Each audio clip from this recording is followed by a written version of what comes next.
50,000ની duplicate not આપી બકરાની ખરીદી કરી ભાગી છૂટેલા લિંબાયત ખાતે રહેતા 3 ઝારખંડના અને 1 યુપીના આરોપીને સચિન પોલીસે ગણતરીના કલાકોમાં ઝડપી પાડ્યા છે.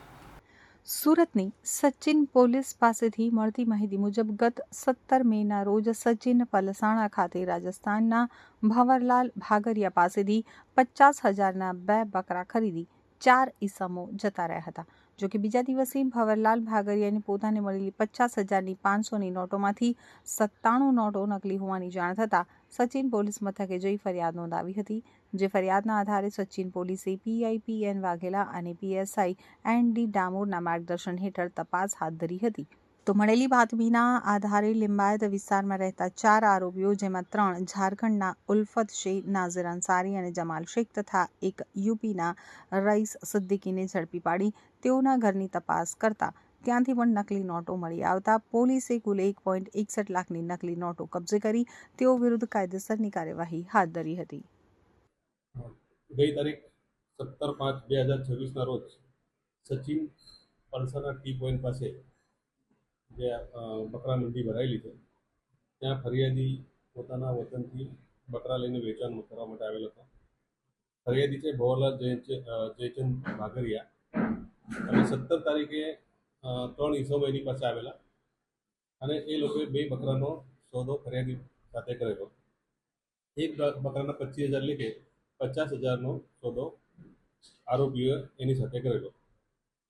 બીજા દિવસે ફરિયાદીએ ચેક કરતા આ જે 100 નોટો આપેલી એમાંથી 3 નોટો હતી ઉપર અને નીચે એ સાચી હતી. બાકી નીચેની નોટ એક સરખા નંબરવાળી જણાઈ આવતા ફરિયાદીએ સચિન પોલીસ સ્ટેશનનો સંપર્ક કરેલો.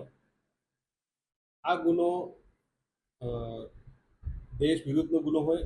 સચિન પીઆઈ તરત આમાં હરકતમાં આવેલા અને જે બનાવ છે સચિન ટી પોઈન્ટ એની આજુબાજુના સીસીટીવી ફૂટેજના આધારે આરોપીઓને ઓળખી કાઢેલા અને તુરંત 3 આરોપી મોહમ્મદ અલ્તાફ આલમ સત્તાર, નઝીર અનુલ અંસારી અને મોહમ્મદ રઈસ રશીદ સિદ્દીકી તેઓને પ્રથમ ઓળખ કરવામાં આવેલી અને તેઓને ડિટેન કરવામાં આવેલા અને તુરંત કાર્યવાહી કરી આ જે આરોપીઓના જે ગોડાઉન છે ત્યાંથી પણ ડુપ્લિકેટ નોટો રિકવર કરવામાં આવેલ છે.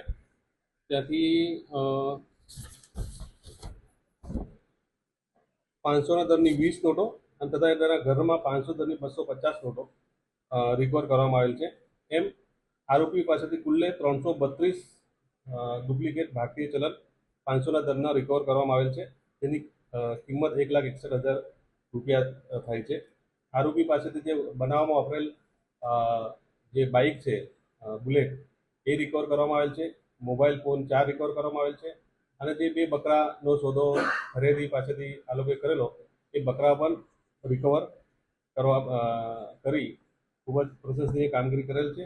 અને આ જે આરોપીઓ છે એ લોકોના રિમાન્ડ લઈ આ જે નોટો એ લોકોએ કેવી રીતે બનાવેલી છે, ક્યાંથી મેળવેલ છે તે બાબતે તપાસ તજવીજ હાથ ધરવામાં આવેલ છે. આ ઉપરાંત અમે સચિન પોલીસ સ્ટેશન વતી જાહેર જનતાને અપીલ કરીએ છીએ કે જે આરોપીઓ છે એમને આ ફરિયાદી સિવાય બીજા કોઈને આવી ડુપ્લિકેટ નોટ સર્ક્યુલેટ કરેલો હોય તો સચિન પોલીસ સ્ટેશનનો સંપર્ક કરવા વિનંતી. આરોપીઓ જે છે એ લોકો ક્યાંના છે, ક્યાં રહેવાવાળા છે અને જેને ખરીદેલું જો આરોપી છે મૂળ ઝારખંડ રાજ્યના છે અને અહીંયા લિંબાયત વિસ્તારમાં એ લોકો રહેતા હતા અને એ લોકો સ્ટિચિંગની કારખાનું ચલાવે છે સ્ટિચિંગ.